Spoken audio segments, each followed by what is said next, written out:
Mercredi 4 décembre, une réception d'amitié sino-française s'est tenue à l'ambassade de Chine en France. Lors de cette réception, 12 témoins et acteurs de l'approfondissement de l'amitié entre la Chine et la France ont reçu de l'ambassadeur Lu Shaye le prix de l'ambassadeur de Chine en France. Le prix de l'ambassadeur de Chine a été créé en cette année du soixantenaire des relations diplomatiques entre la Chine et la France pour rendre hommage aux Français qui ont apporté une contribution exceptionnelle au développement des relations sino-françaises. L'ambassadeur Lu Shaye a présenté chaque lauréat avant de leur remettre le prix. Hélène Marchioso a effectué plusieurs missions d'enseignement et de recherche en Chine. Le couple Marchioso a fondé en 1952 en France le premier groupe d'amitié avec la Chine. En 1959, le couple s'est rendu en Chine pour enseigner le français à l'Institut des Affaires étrangères de Chine. En 1967, Hélène Marchioso a conduit une délégation en Chine et a été reçue par le président Mao Zedong. En raison de problèmes de santé, sa nièce a reçu le prix et s'est exprimée à sa place. Jacques Camp, hématologue et ancien président du conseil scientifique de la Fondation France-Chine pour la science et ses applications. Il est membre étranger de l'Académie d'ingénierie de Chine et lauréat du prix de l'amitié du gouvernement chinois et du prix international pour la coopération scientifique et technologique. La chanteuse Mireille Mathieu, qui en 1986 a donné des concerts à Pékin et Shanghai, suscitant un engouement remarquable. Elle a interprété à plusieurs reprises la chanson populaire chinoise Fleur de jasmin en chinois et l'a également adaptée en français sous le titre Jasmin qui parle pour le public français, permettant ainsi au public français de découvrir la musique chinoise.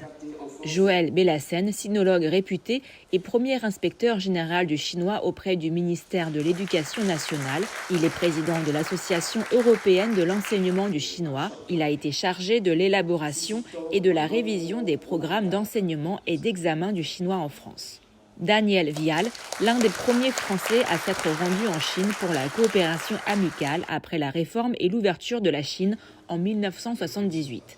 Il a noué une grande amitié avec la famille de Deng Xiaoping, architecte de la réforme et de l'ouverture de la Chine. En 1988, le gouvernement chinois lui a confié le titre de président du Comité international pour la protection de la Grande Muraille. Sous sa direction, le comité a collecté des fonds pour restaurer plusieurs kilomètres de la Grande Muraille.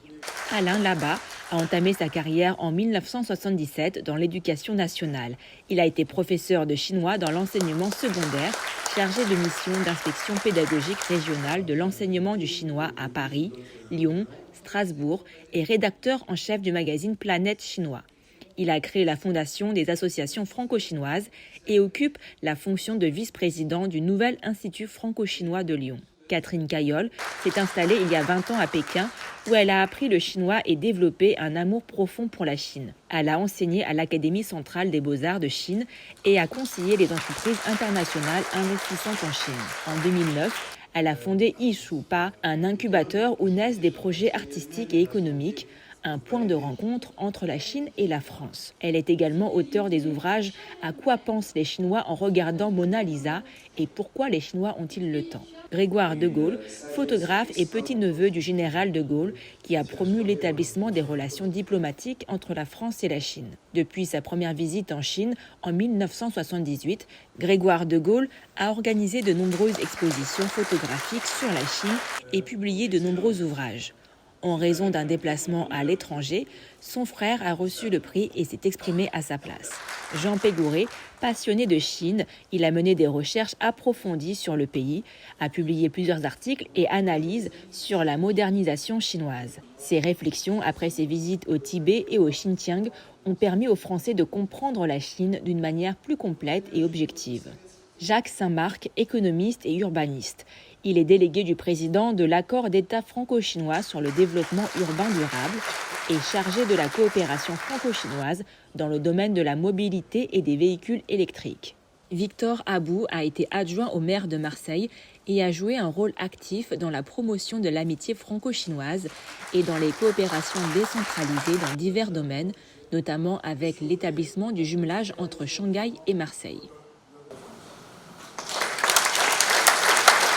Alain Caporossi a fondé l'association franco-comtoise en 1985. Il a organisé des visites en Chine et des expositions sur la Chine en France. En 2022, il a organisé l'exposition photographique Regard français sur la Chine. C'est l'un des promoteurs des relations d'amitié entre les collectivités locales chinoises et françaises. Pierre-Martin Christophe, président de l'association franco-comtoise, a reçu en son nom le prix. L'ambassadeur Lou Shaye a remercié et félicité les lauréats. Il a déclaré « En tant qu'ambassadeur de Chine en France, je suis profondément conscient que les relations entre pays dépendent de l'amitié entre peuples. Ce sont des individus attachés à l'amitié sino-française qui ont jeté le pont de la connaissance mutuelle et de l'amitié entre les deux pays, des échanges et interactions qui ont favorisé la diffusion des informations objectives et authentiques et des projets concrets qui ont consolidé la coopération gagnant-gagnant entre les deux pays. Les invités présents aujourd'hui sont tous amis de la Chine depuis longtemps. Nous n'oublierons jamais l'amitié que vous manifestez toujours envers le peuple chinois et ni ce que vous avez fait pour rendre glorieuses les 60 années de relations sino-françaises.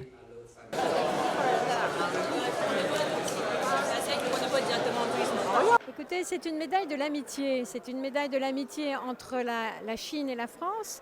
Et c'est une médaille de l'amitié entre des personnes, des hommes et des femmes qui se connaissent, qui s'apprécient.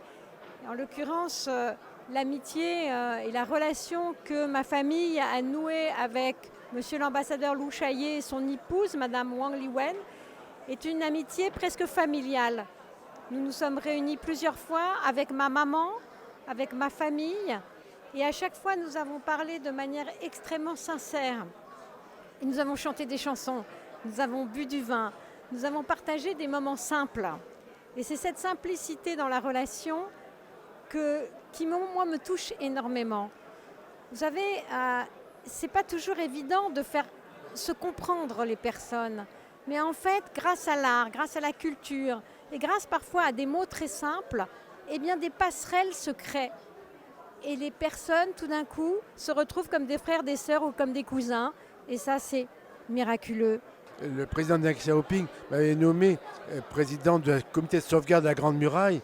Je suis le seul occidental qui a travaillé pour la restauration de la Grande Muraille, avec la fille de Deng Xiaoping, Deng Lin, qui maintenant...